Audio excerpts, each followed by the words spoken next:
रामय Sumire रणवीरे फिरे और की गैल, मानुष केरी खुररी ओढ़े फिरत हैं बैल। राम को तो सुमिरते हैं, लेकिन रण फिरे लड़ाई झगड़े में राग द्वेष में लगे रहते हैं। फिरे और की गैल, ऐसे साधक भक्त और के गैल में घूमते हैं, दूसरे रास्ते में घूमते हैं, अपने रास्ते में नहीं रहते हैं। मानुष केरी खुर्री ओढ़े फिरत हैं बैल, तो ये समझ लो कि बैल मानुष की खाल ओढ़ करके घूम रहा है। यहाँ राम से अभिप्राय कोई हिंदुओं का राम, ऐसी बात नहीं है। राम का अर्थ ईश्वर, ईश्वर का तो स्मरण करते हैं, कहते हम ईश्वर के भक्त हैं, लेकिन लड़ाई झगड़ा राग द्वेष में लगे रहते हैं। ये देख सकते हो कि ईश्वर भक्त कहलाने वाले लोग दूसरे की पूजा स्थल को ध्वंस करते हैं, दूसरे के संप्रदाय वालों की हत्या करने की चेष्टा में रहते हैं, राग द्वेष में जलते रहते हैं। अयोध्या में एक मंदिर की मूर्ति को ऐसा विदीर्ण कर दिया गया कि वो चूर चूर हो गई, और उसके महंत ने जब मुझे बुलाया तो कहा, साहब ये पास वालों की लीला है। सीआईडी विभाग काफी सक्रिय हुआ, पता नहीं पीछे कुछ पता चला कि नहीं चला। उनका मंदिर बढ़िया बना था, मूर्ति बड़ी सुंदर थी, जनता वहां पूजा ज्यादा चढ़ाती थी।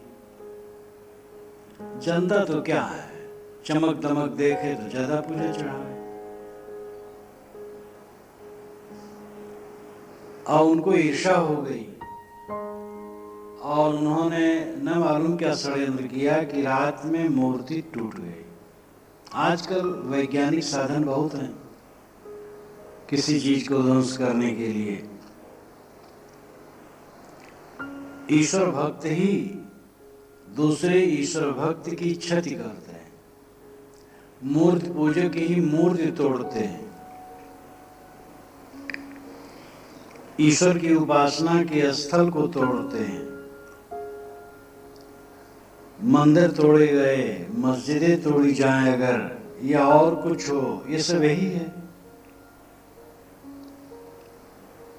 एक विदेशी विद्वान ने लिखा है कि इन ईश्वर भक्तों की भक्ति बिना मनुष्यों की हत्या किए होती ही नहीं। ये मनुष्यों की हत्या करते हैं तब समझते ईश्वर की भक्ति हुई।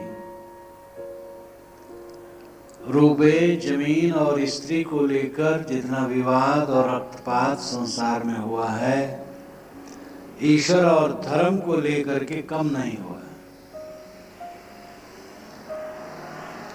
तो ईश्वर के तो भक्त बनते हैं, ईश्वर के स्मरण मनन में रहते हैं, और रण भिरे लड़ाई झगड़ा राग द्वेष करते रहते।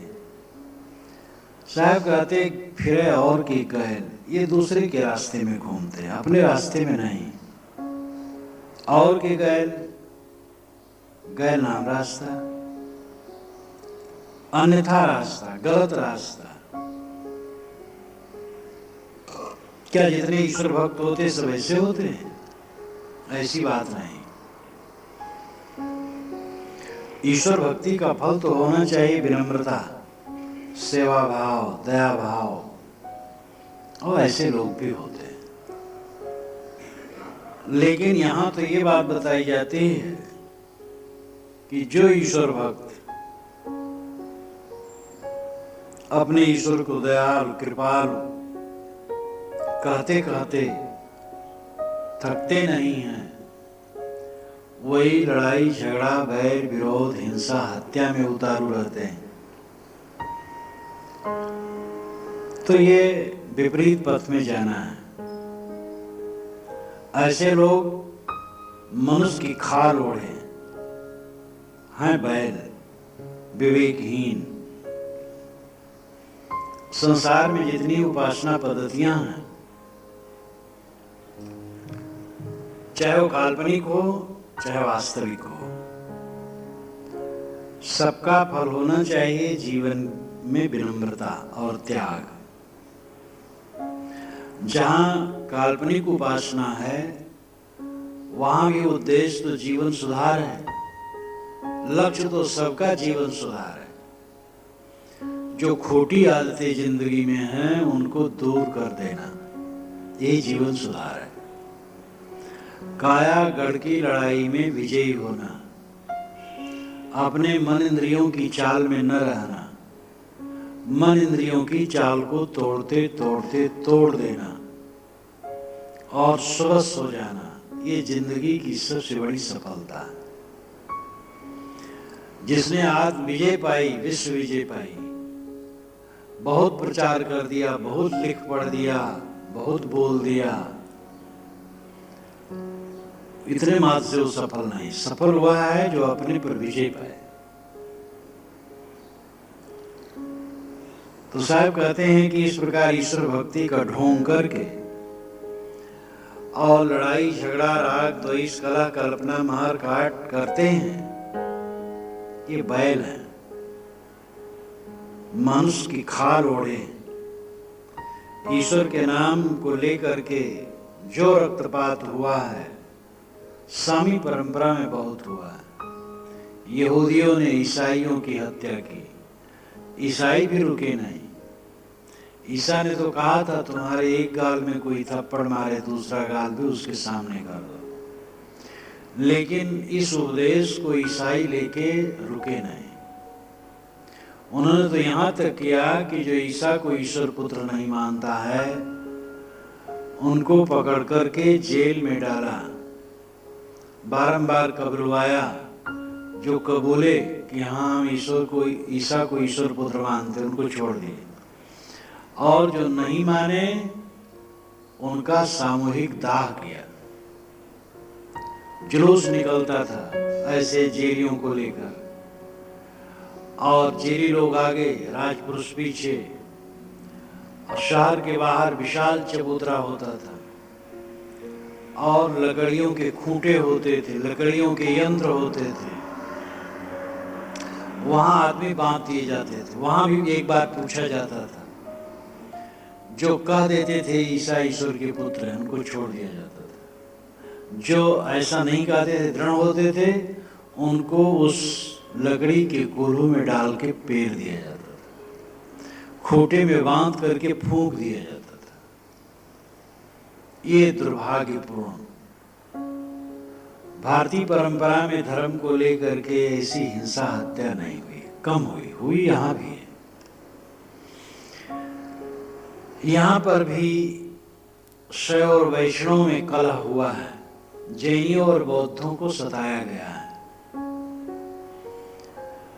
तो ईश्वर का नाम लेकर के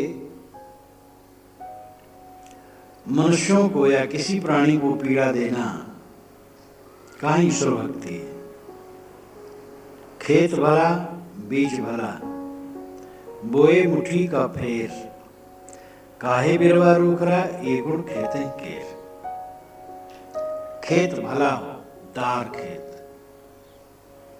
दार खेत और क्षेत्र में कहते हैं उपजाऊ, जिसमें उर्वरा शक्ति है, तो खेत अच्छा हो। ऐसा भी खेत होता है कि जिसमें थोड़े परिश्रम से खूब अन्न होता है, और ऐसा भी खेत होता है बहुत परिश्रम करने के बाद भी थोड़ा होता है। खेत में उर्वरा शक्ति नहीं है, मिट्टी ऐसी, तो खेत अच्छा हो। और बीज वाला, बीज भी अच्छे हो। बीज के गुण, गन्ना होता है, एक गन्ना होता है खूब मोटा, पक्षी भी उसमें चोंच मार दे तो रस टपकने लगता है, इतना कोमल होता है, खूब रसदार। और एक होता है बांस की तरह, बहुत रस कम, बहुत कठोर। तो बीज आम के बीज हैं। अब एक आम है जिसमें गुठली बहुत, दल कम और खट्टा भी। एक आम है जिसमें दल ज्यादा, गूदा ज्यादा और मिठास बहुत। तो खेत भी अच्छा हो, बीज भी अच्छा हो, बोए मुट्ठी का फेर। लेकिन जब बोया जाता है तो मुट्ठी का फेर होता है। खेत अच्छा है और बीज अच्छा है, बोने वाला अनाड़ी है, तो उसने पहटवाई कर दिया, बोते बोते बीच में छोड़ दिया, एक हाथ 1 फीट छुट गया, या ऐसा बो दिया वहां जोड़ दिया, तो वहां बीज दुगना पड़ गए। दुगना पड़ने से वहां पौधे बहुत पतले पतले हो जाएंगे और फसल बहुत कम होगी। पाटवाए पड़ गया, दूर हो गया, तो वहां कुछ होगा ही नहीं। तो बोने का भी तरीका अच्छा होना चाहिए। खेत अच्छा हो, बीज अच्छे हो और बोने वाला किसान गुणज्ञ हो, समझदार हो।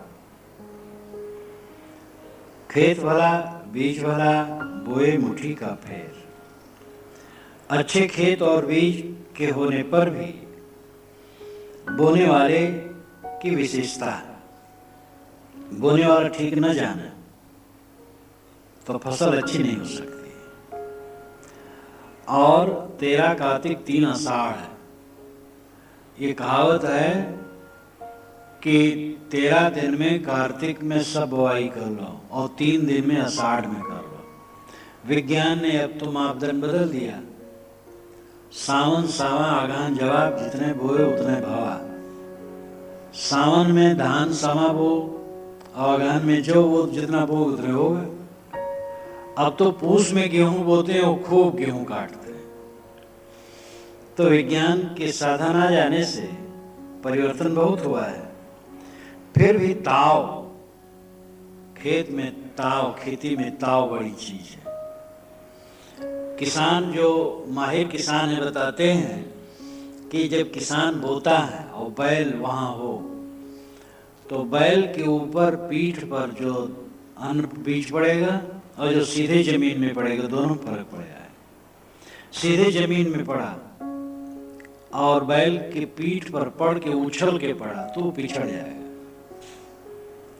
और ये काल्पनिक नहीं है।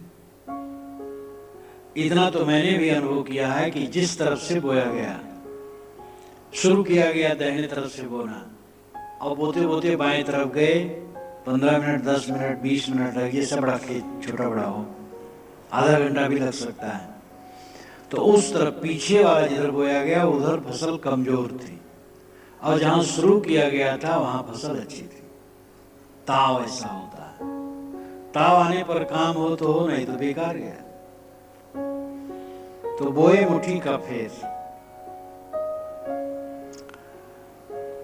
काहे बिरवा रुखरा, वृक्ष रुखरे क्यों हैं, दुर्बल क्यों हैं? ये गुण खेत है कि ये खेत का गुण है। खेत कमजोर है, उर्वरा शक्ति नहीं, खाद नहीं डाली गई, पानी समय से नहीं दिया गया, बियासी नहीं की गई, निराई नहीं की गई, जो उपयुक्त प्रयोग है वो नहीं किया गया, यह खेत स्वाभाविक कमजोर है। खेत है जिज्ञास का हृदय और बीज है ज्ञान। बोए मुट्ठी का फेर है गुरु के उपदेश देने की शैली का अंतर। शिष्य का हृदय पवित्र हो और सुपात्र हो। शिष्य की सुपात्रता है पूर्ण समर्पण। शिष्य सच्चा वही जो पूर्ण समर्पित है। असमर्पित होना तो सरल है, लेकिन समर्पित जहां हो वो भी ठीक हो। गुरु की विशेषता है पूर्ण निष्कामता। अपनी दशा में रहता है वो गुरु। इंद्रिय और मन पर पूर्ण विजयी, अपने स्वरूप भाव में स्थित। जो पूर्ण अपनी अवस्था में है वही गुरु। जीवन मुक्त को ही गुरु कहा जा सकता है। तो गुरु का बानक है निष्काम होना, शिष्य का बानक है समर्पित होना। तो शिष्य का हृदय खेत है। शिष्य का मतलब है जिस पर शासन किया जाए। शासन उसी पर किया जा सकता है जो अपने आप को संयत रखे। संयत न रखे तो शासन कैसे किया जाएगा? और शासन वह कर सकता है जो स्वयं शासित हो। स्वयं शासित नहीं है, स्वयं इंद्रिय मन के अधीन है, वो क्या शासन करेगा? और उस पर शासन कैसे किया जा सकता है? जो अपने को देना, मोटा मोटी जो दोष है उससे दूर रहे, सावधान रहे, तब उस पर शासन किया जा सकता है। तब जो उसके खोटे संस्कार हैं धीरे धीरे निकलेंगे। अब मोटे दोष को नहीं छोड़ पाता है शिष्य, आज्ञा नहीं मान पाता है, चंचलता रखता है, खाने पीने में लोलुपता रखता है, व्यवहार बर्ताव में लोलुपता रखता है। जो नियम है साधना के, उन नियमों के अनुसार नहीं चलता, तो कैसे शासन किया जाए? इसलिए शिष्य में ये योग्यता होनी चाहिए कि वो मन वाणी कर्मों से समर्पित हो, और जो मोटे सद्गुण हैं उसके अंदर हो। फिर जो सूक्ष्म सद्गुण हैं वो धीरे धीरे आएंगे। तो खेत तो भला है, शिष्य का हृदय सुपात्र है, और बीज वाला सिद्धांत भी अच्छा है, ज्ञान भी अच्छा है, ज्ञान सही है, झूठ नहीं है, लेकिन बोए मुट्ठी का फेर। गुरु जो बोता है उसकी मुट्ठी का फेर होता है। गुरु की शैली, बोलने का ढंग, समझाने का तरीका, इसमें अंतर होता है। कोई काहू से बोध होए, काहू चाहत तो राय। सदगुरु विशाल साहब ने कहा है, प्रेम शोध के हेतु से बोध मिले गुरु पाए। कोई काहू से बोध होई, काहू से जात तो राय। किसी को किसी से बोध होता है और उसी से कोई दूर हो जाता है। तो रुचियों का भी अंतर होता है। बोए मुट्ठी का फेर, बोना क्या है? उपदेश देना। तो जैसे मुट्ठी का फेर, मुट्ठी में हाथ बीज रख करके बोया जाता है, तैसे गुरु के कथन की शैली में अंतर होता है, और उससे भी बोध कम या ज्यादा होता है। काहे बिरवा रुक रहा? अब अगर खेत और बीज सब भले हैं और बोध देने वाला गुरु सही है, तब रुखरा क्यों हो गया? रुखरा फिर नहीं होगा, फिर तो हरा भरा हरे भरे पौधे होंगे। और अगर रुखरा है तो ये गुण खेत का है, शिष्य के हृदय की कमजोरी है। गुरु ठीक है, ज्ञान ठीक है, और शिष्य की उन्नति नहीं हो रही है, तो कमी है शिष्य में। उन्नत का मतलब है जो लोलुपता गत वर्ष में थी वो अब न है। काम का चिंतन जितना पहले था वैसा अब नहीं रहा, घट गया। क्रोध का उद्वेग, ईर्ष्या, अहंकार, खाने पीने की लोलुपता, पैसे की लोलुपता और किसी चीज की लोलुपता जो थी वो घट गई। और इस प्रकार धीरे धीरे वो घटती जा रही है। अगले साल और अगले साल और, यहां तक महीने 2 महीने में अंतर, सप्ताह 2 सप्ताह में अंतर। जो जितना तेज चलेगा उतना जल्दी पहुंचेगा। सबके अंदर में खोटे संस्कार हैं, कोई बचा नहीं है। और जो अपने खोटे संस्कार को छीण करते करते छीण करता चला जाए वही साधक है। और ऐसा दिन आता है कि सारे खोटे संस्कार छीण हो जाते हैं। यही जीवन मुक्ति है। मन निर्मल, सदा निर्मल, कोई काम वासना का चिंतन नहीं। चिंतन ही नहीं तो क्रिया कोई प्रसंग ही नहीं। मन निर्मल, ऐसी अवस्था ये अंतिम स्टेज है, और ये सच है, अनुमान कल्पना नहीं। कोई साधक इस मंजिल पर पहुंच करके ही जीवन मुक्त होगा। जीवन मुक्ति ही जीवन का फल है। और इस अवस्था में साधक हरदम बोलिया बिस्तर बांध के बैठा रहता है, मौत जब आए चलने को तैयार। और बारंबार उसके मन में होता, अभी मौत आए, अभी मौत आए, तैयार हूं, पूरा तैयार हूं। ये सारे दुखों का अंत, और ये जो कुछ दिखाई देता है काएं काएं भाएं भाएं, अनंत काल के लिए समाप्त। क्या यहां रखा है? तो इस मंजिल तक पहुंचने के लिए निरंतर सावधान और खूब तेजी से चलो। व्यापारी वो सफल होता है जो अपना हिसाब किताब ठीक रखता है। साधक वो सफल होता है जो अपना हिसाब रखे। हिसाबे नहीं। 4 महीने पहले जितनी कमजोरी थी वही कमजोरी आज है। कोई हिसाब किताब नहीं, कोई सोचना नहीं। जितने लोग गत वर्ष में थे उतने लोग अभी भी हैं। तो क्या उन्नति हुई, क्या साधना हुई? निरंतर आसक्ति क्षीण होती जाए,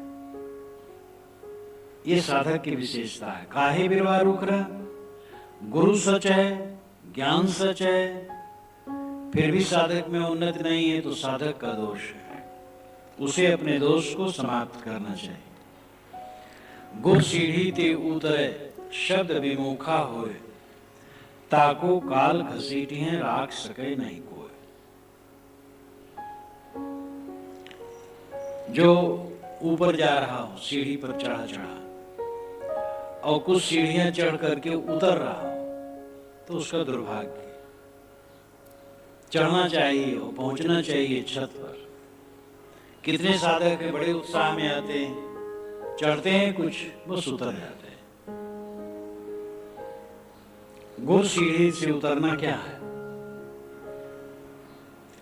कोई मकान की सीढ़ी वो नहीं है। बोध वैराग भक्ति से विमुख होना गुर सीढ़ी से उतरना है।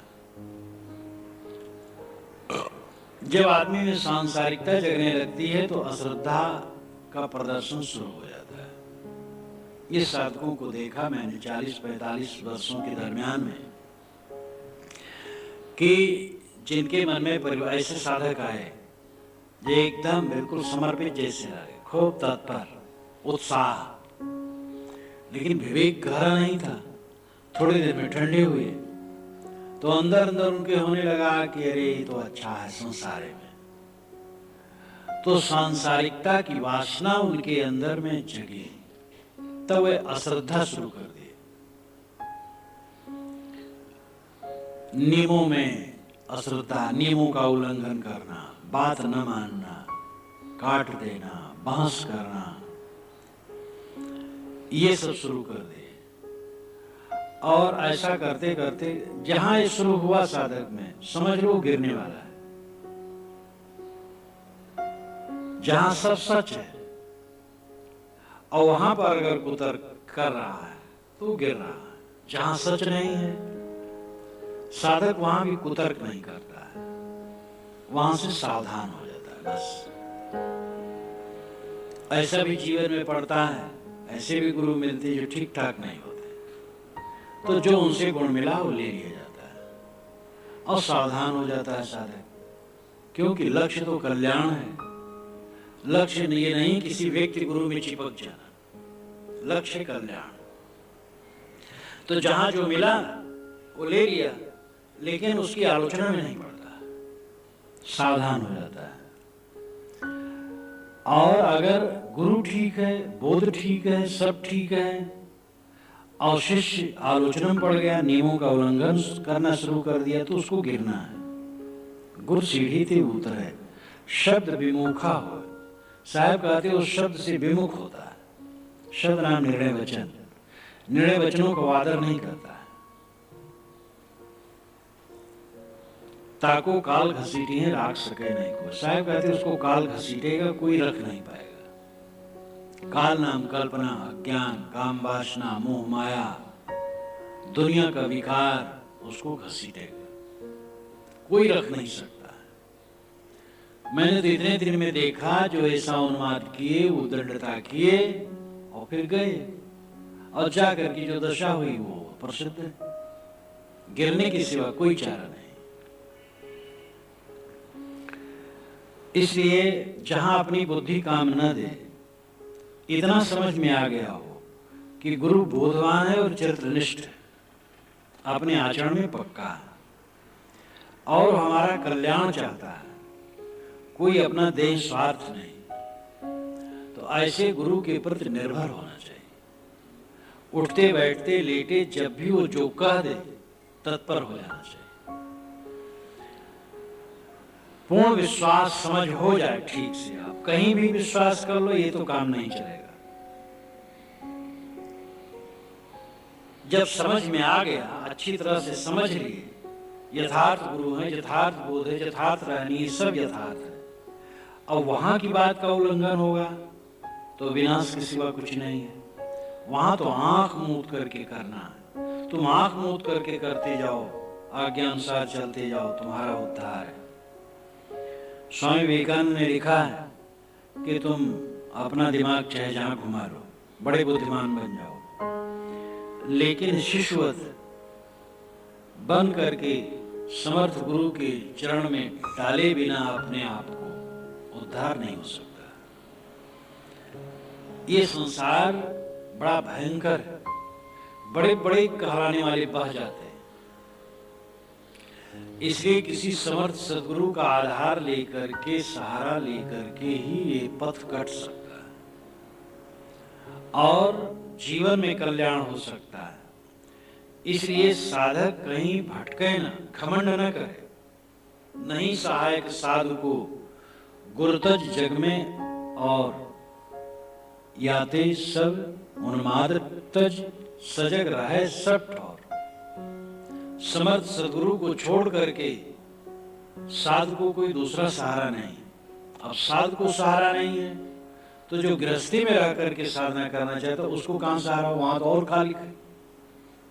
इसलिए सब उन्माद छोड़कर गुरु की शरण का आधार ले, तो जो गुरु के वचनों, यानी संतों के वचनों, निर्णय के वचनों, विवेक के वचनों को त्यागता है, वो गुरु सीढ़ी से उतरता है और काल, कल्पनाएं, अज्ञान, गंदी आदतें उसको घसीटेंगे और पतित होगा। बोभरी घाम बसे घट माही, सब कोई बसे सो की छाई। साहब कितने प्रबुद्ध थे और उनके कहने का तरीका कितना अद्भुत अद्भुत है। भूभुरी घाम बसे घट माही, शरीर के अंदर में भूभुरी घाम बसता है, घट के अंदर भी कहीं घाम बसता है। धूप किसी के शरीर के अंदर में धूप होगी, धूप तो बाहर होती है। साहब कहते हैं नहीं, सबके घट के अंदर, सबके हृदय में भूभुरी घाम बसता है।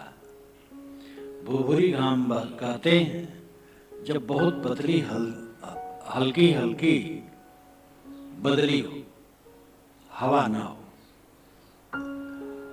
और धूप उससे छन छन करके आ रही, वो धूप बहुत कष्टदायी होती है। अगर हवा होती है तो बदली फट जाएगी, हवा बिल्कुल नहीं होती है, और बदली अगर घनी हो तो गर्मी नहीं होगी। कभी कभी तो एकदम दोपहर में घनी बदली होती है, बिल्कुल गर्मी नहीं होती, इतना मोटी बदली होती है। तो घनी बदली नहीं है, पतली है, एकदम पतली है, और हवा नहीं है, तो इतनी उमस होती है कि बहुत परेशानी होती है। वो भूभुरी घाम है। साहब कहते सबके घट में भूभुरी घाम बसता है। चिंता, शोक, मंथरगत से पीड़ा,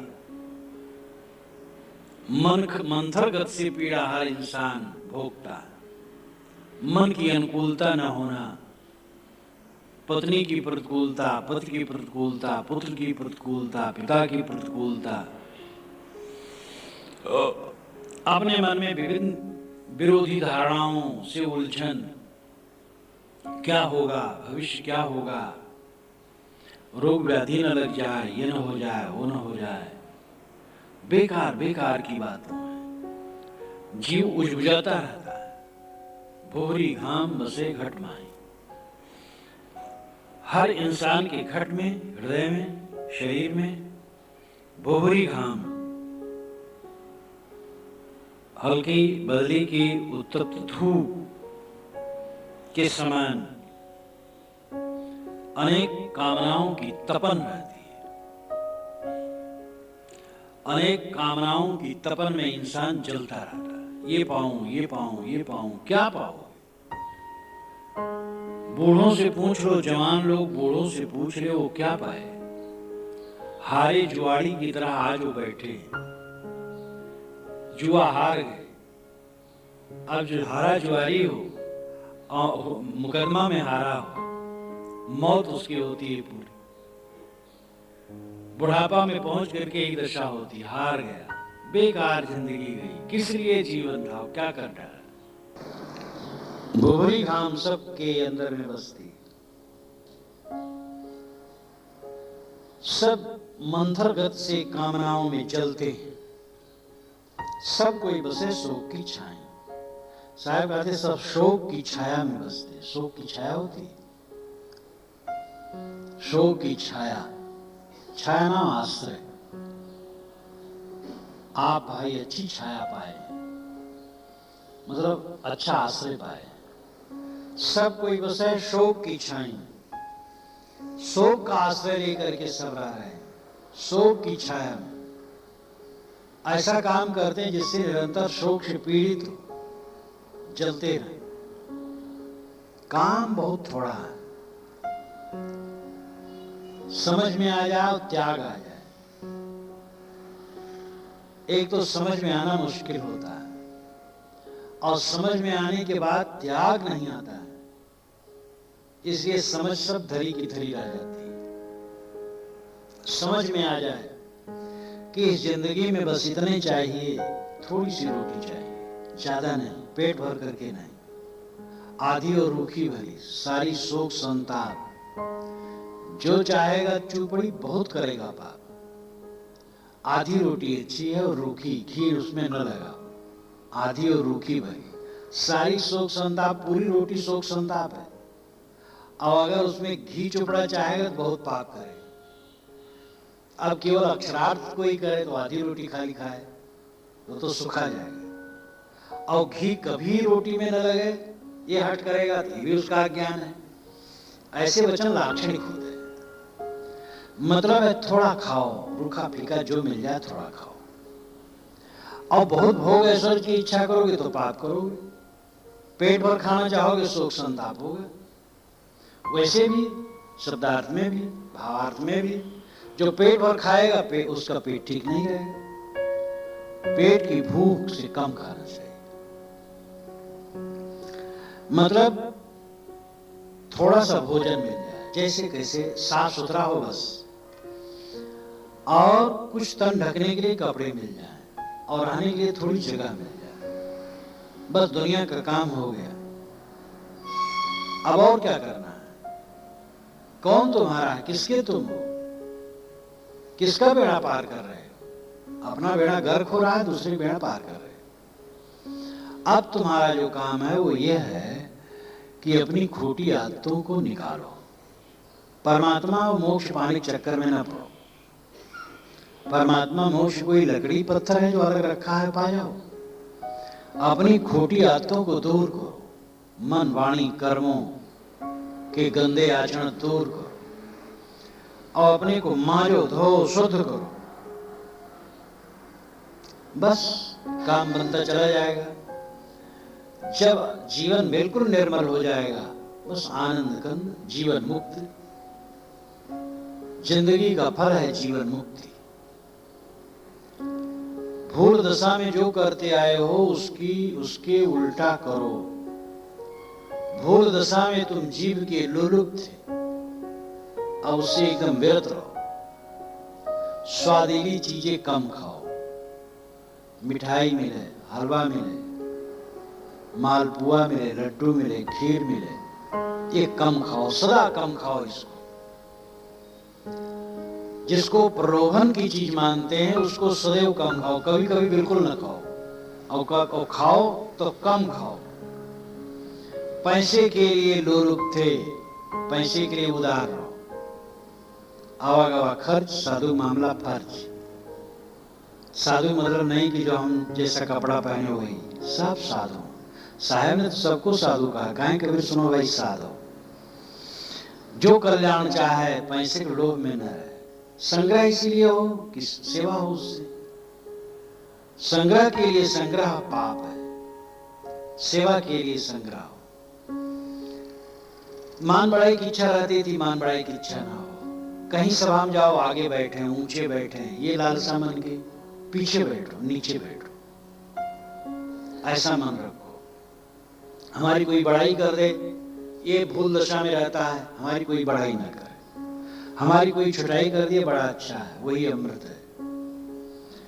अज्ञान दशा में जिसके लिए आकर्षण था, साधना दशा में उसके लिए विकर्षण हो जाए, उल्टा। लोक वेद से उल्टा चाले, गोरखनाथ ने भी कहा है, लोक वेद से उल्टा चाले, लोक और वेद से उल्टा चले। तो यहां लोक वेद से उल्टा चलना उन्मादी होना नहीं कहा गया। यानी सत्य का रास्ता पकड़ो, खाली लोक वेद के चक्कर में ना रहो। जब ये रास्ता कोई अपनाएगा, जो गंदी आदतों को लेकर के जिस पथ में चलते थे, जब उससे उल्टा हो जाओगे, तब तुम शोक से बचोगे, चिंता से बचोगे, दुख से बचोगे। नहीं तो सब कोई शोक की छाया में बसते, शोक के आश्रय में बसते, भोगते हैं भोग, किंतु झेलते हैं दुख। अगर दुख न चाहो तो भोग को छोड़ दो। जो मिला सो गुर मिला, शिष्य न मिलिया कोई। 6,96,000 महीने एक जीव पर हो। साहब कहते जो मिलता गुरु मिलता है, शिष्य कोई नहीं मिलता। मुझे तो इसका खूब अनुभव है। जो मिलने आते हैं, बहुत कम लोग होते हैं वो सुनते हैं। मिलने आएंगे वो अपना खूब बोलेंगे, और बोलते बोलते इतना बोलेंगे, ज्ञान की बात। कितने लोग तो ज्ञान की बात बोलते ही नहीं, अपने घर द्वार, खेत बाड़ी, व्यापार भट्टा, नौकरी चाकरी, और कैसे वो खिचड़ी खाते हैं, वो खिचड़ी में नींबू कैसे गारते हैं, और तरोई की सब्जी उसके साथ खाते हैं, इसका वर्णन घुमा घुमा के 10 बार। और जो ऐसी सी बात करने वाले होते हैं, आधा घंटा बोलते रहेंगे, मैं सुनता रहूंगा। जब उठ के चलेंगे, कहेंगे महाराज आपके सत्संग से बड़ा आनंद आया।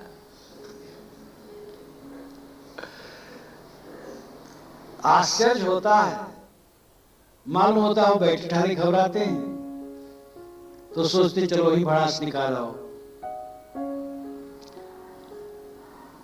तो जो मिलता है वो गुरु मिलता है, उपदेश देने वाला मिलता है। शिष्य न मिलिया कोई, सुनने वाला कोई नहीं। शिष्य का मतलब है जिस पर शासन किया जा सके। शासन कराने वाला कोई नहीं मिलता है। उपदेश सुनने वाला, ग्रहण करने वाला कोई नहीं मिलता। तो क्या कबीर साहब को कोई नहीं मिला? कोई न मिलता तो ये परंपरा कैसे चलती? देश विदेश में करोड़ों लोग फैले हैं। इसका लाक्षणिक अर्थ है कि कम मिलते हैं, सुनने वाले कम मिलते हैं, सुनाने वाले ज्यादा मिलते हैं।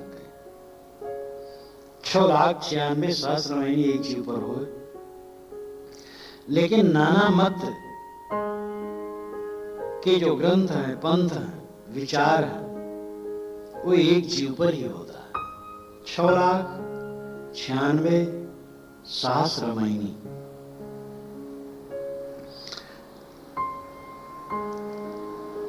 छह दर्शन, 96 उनके भेद, और इतना नहीं लाखों भेद। 96 और लाखों, अन्य में ऐसा समझो। 96 और लाखों। 6 नाम 6 दर्शनी, योगी, जंगम, सेवड़ा, सन्यासी, दरवेश और ब्राह्मण।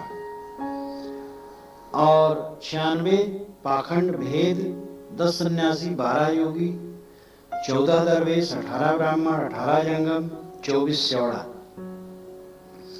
और लाखों भेद प्रभेद के जो मत हैं, सहस्रमयी, हजारों प्रकार के भेद, पूजा पाठ, सहस्र नाम, विष्णु सहस्र नाम और किसी प्रकार का सहस्र नाम, रमणीय नाम, प्रार्थना, वंदना एक जीव पर हो, एक जीव के कल्याण के लिए होता है। जीव का कल्याण ही विपरीत है, और अगर जीव कल्याण ना हो तो सब बकवास रह गया। साहब कहते हैं, इसको थोड़ा सा और उलट करके समझो कि एक जीव ही द्वारा ही सारा सब होता है। 6 दर्शन, 96 भेद, लाखों भेद, हजारों पूजा पाठ के भेद, इस सब का निर्माता कौन है? एक जीव। जीव ही ब्रह्म कहता है, ईश्वर कहता है। ईश्वर कुछ नहीं कहता है, जीव ईश्वर कहता है, ईश्वर जीव नहीं कहता है। जीव ज्ञान विज्ञान का विकास करता है, जीव ही अच्छा और बुरा करता है। ज्ञान विज्ञान का स्रोत जीव है और जीव का ही तिरस्कार है। जीव को लोग किंचज्ञ, अल्पज्ञ, नानत्व, परिच्छिन्न अंश कह करके उसी को निंदित करते हैं। प्रतिभास, आभास, क्षणिक विज्ञान, क्षणिक विज्ञान का कहने वाला क्षणिक नहीं, प्रतिबिंब को कहने वाला प्रतिबिंब नहीं, प्रतिबिंब को कहीं ज्ञान होता है। वेदांती प्रतिबिंब कहते हैं, बौद्ध क्षणिक विज्ञान कहते हैं, लेकिन क्षणिक विज्ञान का कहने वाला क्षणिक नहीं, प्रतिबिंब का कहने वाला प्रतिबिंब नहीं। प्रतिबिंब तो बेजान है। जो क्षणिक विज्ञान है, क्षण में आया गया, तो संस्कारों का धारक कौन है? 50 वर्ष पुरानी बातें कौन याद कर रहा है? नाना मत के लोगों ने जीव की मानो निंदा की, जबकि जीव ही द्वारा सारा ज्ञान विज्ञान है और जीव का स्वरूप का, आत्मा का बोध हो तभी जीव का कल्याण है। जहां गाहक तहां हौ नहीं, हौ तहां गाहक ना है। बिना विवेक भटकत फिरे पकड़ शब्द की छाएं।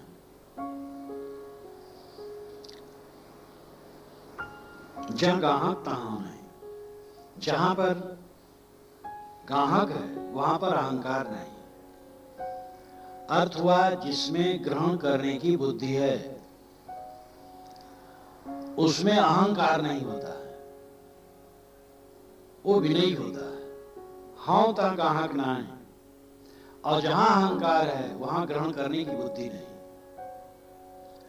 जो साधक घर द्वार छोड़ करके आते हैं, वो ऐंठ के चलते हैं, अहंकार में चलते हैं, इसका मतलब उनको फिर जाना है। चाहे भगत हो चाहे विरक्त हो, अगर अहंकारी है वो क्या कर सकता है?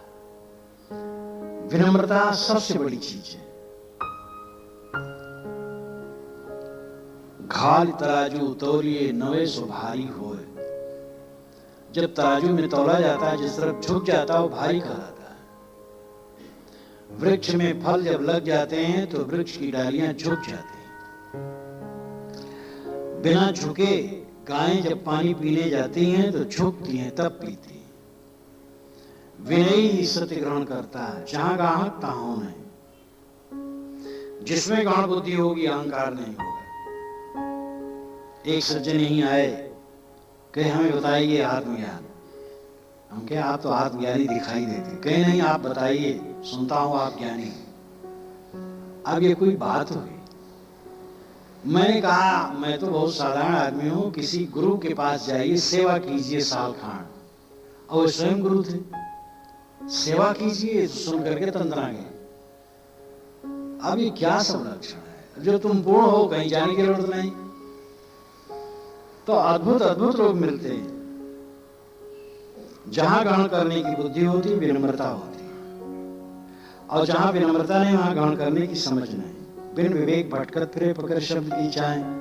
साहब कहते ऐसे लोग तो बिना विवेक के शब्दों की छाया पकड़ करके भटकते, कुछ रट रटा लिए पुस्तकों से सुन करके, अब बस वही वो शब्द रट रहे हैं। जो कुछ सुनी सुनाई बात है भूख रहे हैं और अपने अहंकार में चूर हैं। तो ये जानकारी काम नहीं करेगी। विनय भाव ग्रहण करने के लिए बुद्धि जब होगी, ज्ञान तो सब बहुत जानते हैं, ज्ञान जानना कोई बड़ी बात नहीं। ऐसी जगह तुम्हें अपना सर देना है जहां से तुम्हारा उद्धार हो। रानी संपन्न संत और गुरु की शरण में अपना सिर तुम्हें देना चाहिए। तुम अपने को मत समझो तुम कुशल हो, प्रवक्ता हो, गुणज्ञ हो, बुद्धिमान हो, ज्यादा उम्र वाले हो, तुम भटकोगे नहीं। ये सब अहंकार छोड़ दो। सारा अहंकार छोड़ करके विनयावनत हो जाओ और शब्दों के चक्कर में न पड़ो। ये मन इंद्रियां पता नहीं कहां बहा करके फेंक देती, इसलिए बहुत सावधान होने की जरूरत है। नक प्रसाण जग सकल है, पारख बिरला को है। नगते उत्तम पार की जग में बिरला हो। नग और पाषाण सकल जगत में, नग पर्वत को भी कहते हैं और नग रत्न को भी कहते हैं। नग गा नाम जो गमन करे, ना जो नहीं न गमन करे वो नग पर्वत। हाथी को भी नग कहा जाता है, नाग कहा जाता है।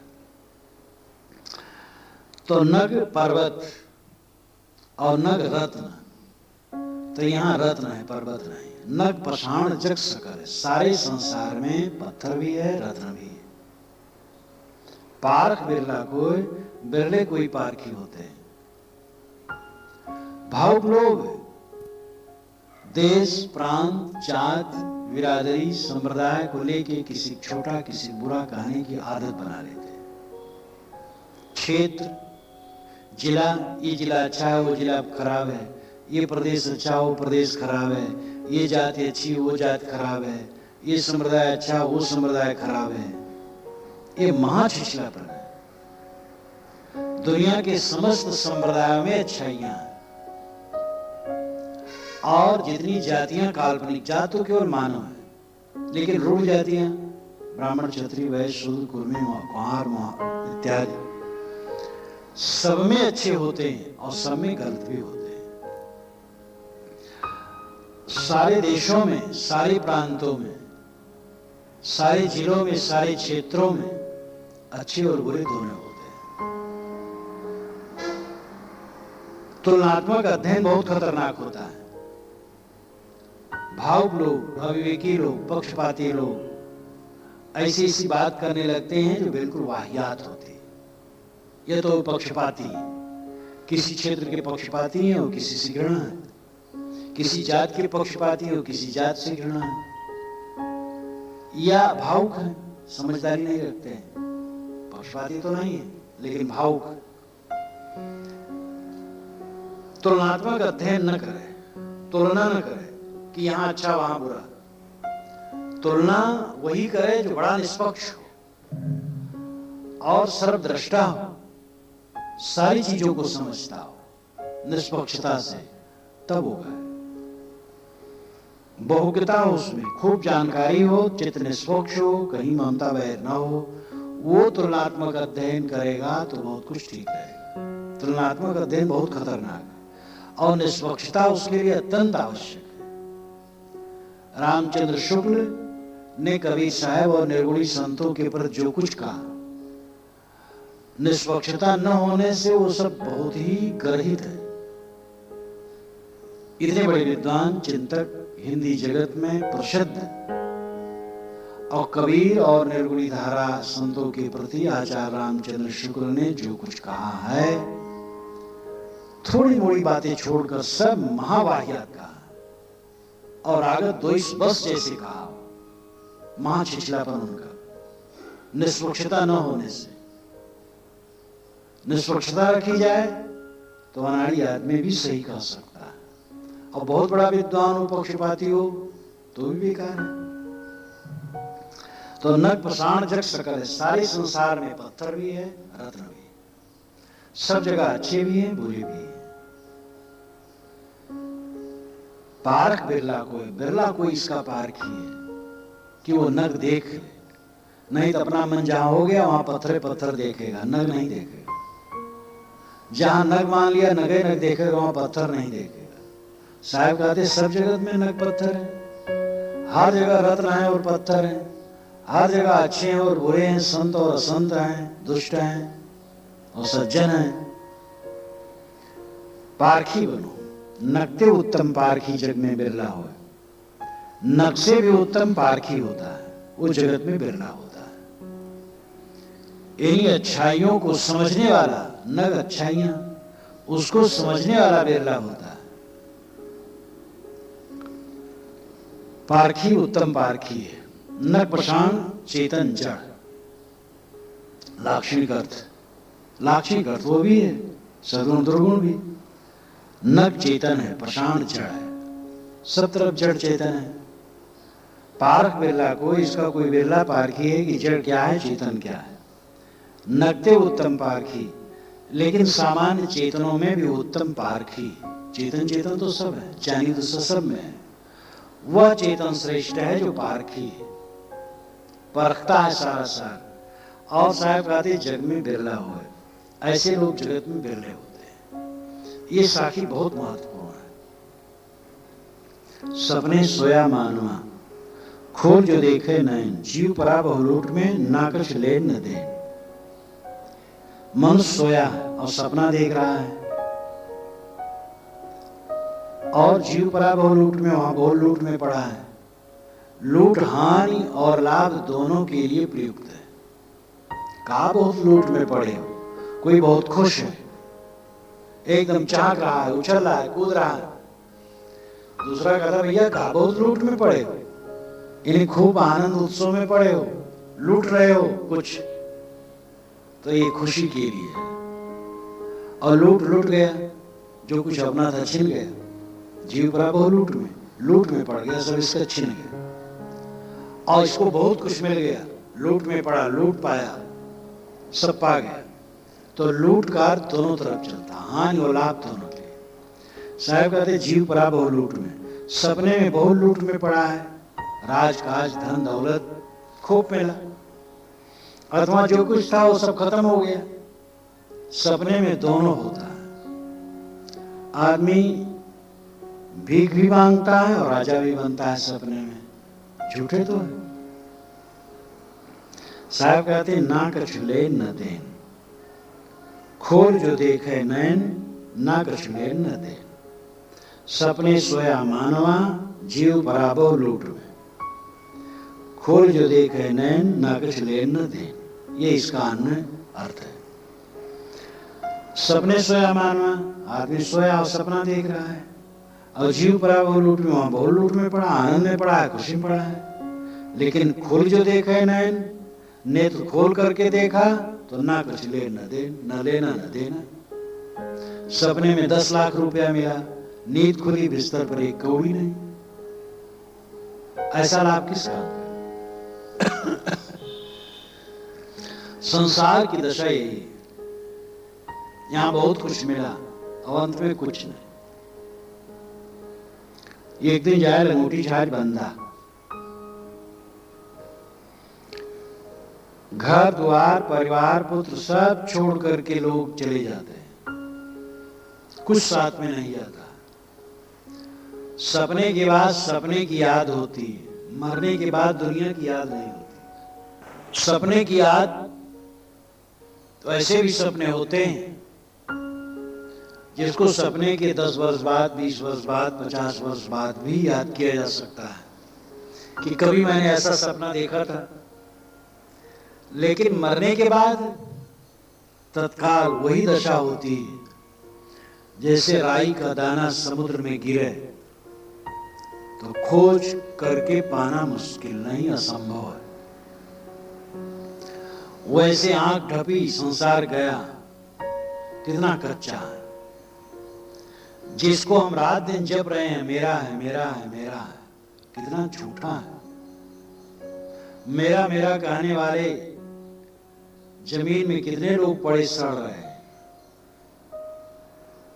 तो इसलिए जागो ले न देन, अगर विवेक आंखें खुले तो संसार में न कुछ लेना न देना, न हानि न लाभ। हानि लाभ दोनों झूठे। साधक को चाहिए इस भाव को निरंतर रखे चित्त में।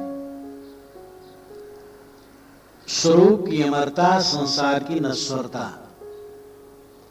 साधना के दो आधार बिंदु, इनमें से कोई आधार बिंदु लेकर के अपने चित्त को मार्जित करता रहे। हम शुद्ध चैतन्य ज्ञान स्वरूपम अजरहम अमरहम अखंडम अनूपम, अपने स्वरूप भाव में रहे अथवा संसार की नश्वरता निरंतर देखता रहे। शरीर क्षणिक है, धन क्षणिक है, परिवार क्षणिक है, सब कुछ क्षणिक है, क्षण क्षण बदलता है। सुबह का दृश्य कितना मनोरम होता है, शीतल मंद सुगंध वायु, मंथर मंथर गत से वायु, और सूरज की आभा उधर निकलती है, पूरा दृश्य शांत मधुरिम। लेकिन आप देखो अनसुहाता हो गया, दोपहर में एकदम अनसुहाता हो जाएगा, शाम के टाइम फिर सुहावना शुरू हो जाएगा। एकदम सूरज जब डूबेगा तो पश्चिम का आकाश रक्ताभ है, कितना सुंदर लगेगा और सब कुछ शीतल और बढ़िया लगेगा। लेकिन 2 घंटे के बाद काली चादर ओढ़ करके रात जब सोएगी, कितना भयंकर लगता है।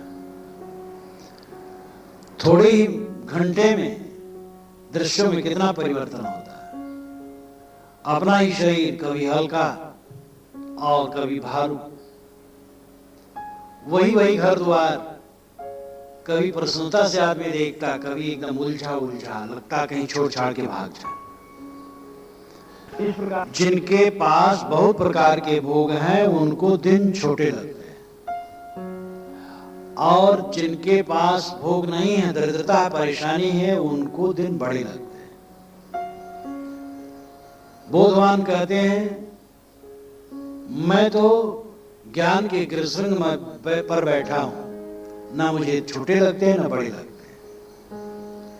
मजदूरों से जब खेत में काम कराया जाता है तब मजदूरों को दिखाई देता सूरज वहीं रुका है, खिसक ही नहीं रहा,